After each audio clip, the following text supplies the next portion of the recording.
Monsieur Serge Maurice Madiala a été interpellé ce matin, ce jour, par les officiers de police judiciaire de la Direction générale des recherches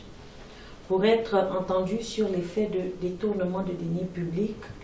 infraction prévue et punie par l'article 141 du Code pénal qui dispose que, je cite, « Tout fonctionnaire ou agent de l'État ou des collectivités publiques qui aura détourné ou soustrait des deniers publics ou privés ou effets actifs en tenant lieu ou des espèces, titres, effets ou objets mobiliers dont il était dépositaire à l'occasion de ses fonctions sera puni de la réclusion criminelle à perpétuité si les choses détournées ou soustraites sont d'une valeur supérieure à 250 francs. En effet, il est reproché à M. Serge Maurice Madiala, selon les éléments versés par la Direction générale des impôts, d'avoir personnellement recouvré dans le cadre de ses fonctions et surtout dans un redressement fiscal la somme de 1 987 450 francs, 450 007 francs.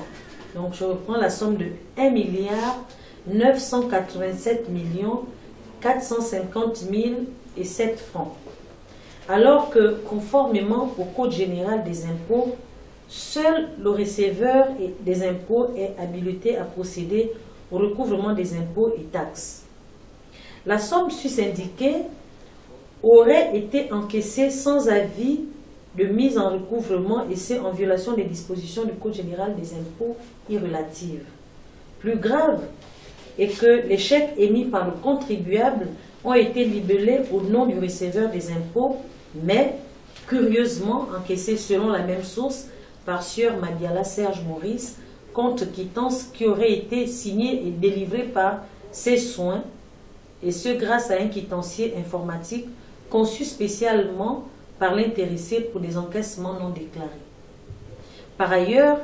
il est également fait grief aux mises en cause sur le fondement des conclusions d'un audit fiscal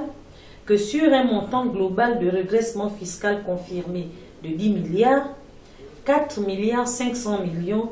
de nos francs restaient à recouvrer sans que cela n'ait donné lieu à justificatif. Monsieur Serge Maurice Madiala, qui est dans les locaux de la Direction générale de recherche, fait l'objet d'une enquête préliminaire qui se déroule conformément à la loi et nous veillons au respect de la présomption d'innocence dont il bénéficie au même titre que tout mis en cause, mais aussi au respect de sa dignité. Il est important de rappeler que les dispositions du Code de procédure pénale relatives au détournement de deniers publics en son alinéa 5 prévoit la possibilité pour l'auteur de l'infraction, si cette infraction lui est imputable, de procéder au remboursement, ce qui lui ferait bénéficier d'un sursis.